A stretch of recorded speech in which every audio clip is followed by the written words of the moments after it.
Ici, c'est ma deuxième maison, vraiment. C'est ouais, une passion, une vocation. Vraiment avoir ce sentiment d'être né pour faire ça. Sa douceur, son dévouement, son humanité en font une femme en tout point remarquable. Chaque jour, Nadia vient en aide aux enfants nés trop tôt, mais aussi à leurs parents. Elle travaille au CHU de Lille dans un service de réanimation néonatale. Chaque année en France, 60 000 nourrissons naissent prématurément. Regardez ce reportage bouleversant de Marion Fiat, Sofiane Yassine et Richard Poisson.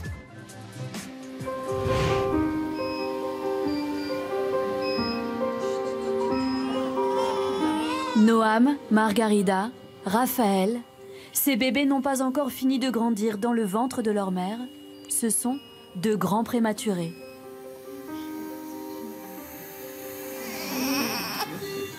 Certains naissent à 25 semaines, alors qu'une grossesse à terme est de 41 semaines. Et voilà. À peine plus lourds qu'une plume, ils sont soignés par des puéricultrices comme Nadia, qui leur créent un cocon pour les envelopper de douceur dans le service de réanimation néonatale. Je reviens.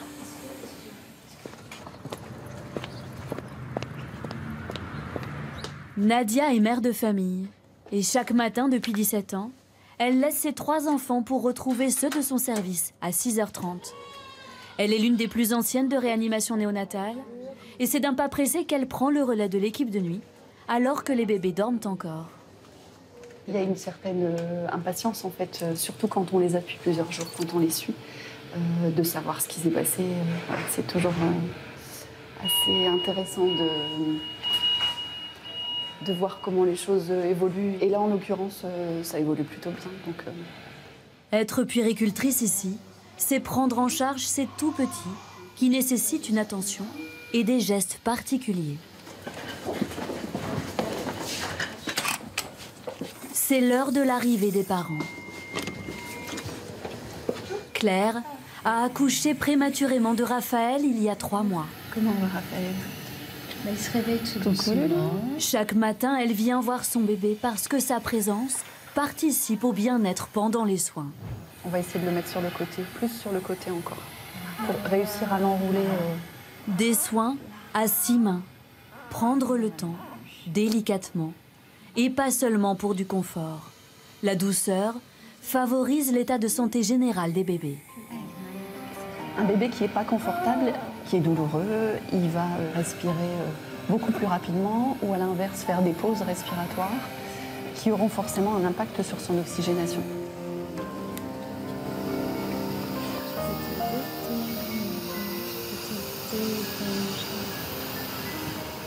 C'est ça qui est beau parce que on finit sa grossesse avec de façon très particulière parce qu'on n'est pas tout seul et il y a des moments qui sont vraiment très compliqués et là l'équipe est là pour vous, ça c'est clair. En France, la prématurité concerne plus de 7% des naissances. Il y a quelques années, ces bébés ne survivaient pas, mais aujourd'hui, ils peuvent être sauvés grâce à l'avancée de la science et des soins. On a fait la grasse matinée. Hein. Ici, dans la plus grande maternité de France, 650 bébés sont accueillis chaque année par des puéricultrices dont chaque geste est adapté. Les bébés prématurés, on ne peut pas les baigner comme un bébé à terme. Ils sont déstabilisés très facilement, ils ont besoin de repères, ils ont besoin d'enveloppement. Et c'est pour ça qu'on fait ce qu'on appelle un bain enveloppé. Donc on l'emmaillote dans un linge pour qu'il ait des limites, pour qu'il ait un contact en fait au niveau de la peau. Enfin sur maman. Après son tout premier bain, Noam est placé en peau à peau contre sa mère, apaisé.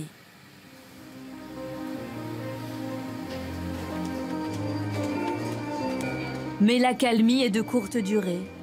Des jumelles viennent d'arriver dans le service. Elles pèsent 880 grammes et 1 kg.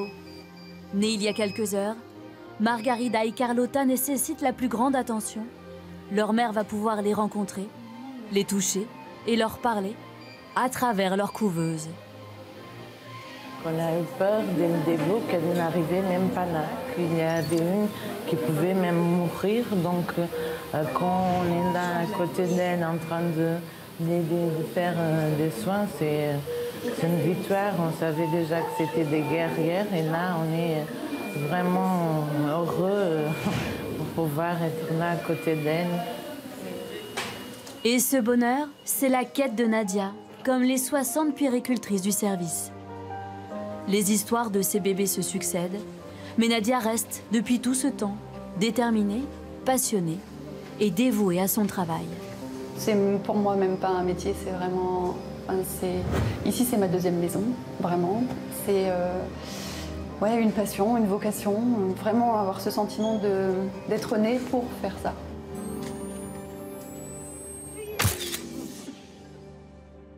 Bonsoir ma chère Evelyne, je vous voyais regarder ce reportage avec beaucoup d'attention. Oui. Que nous promettez-vous pour demain?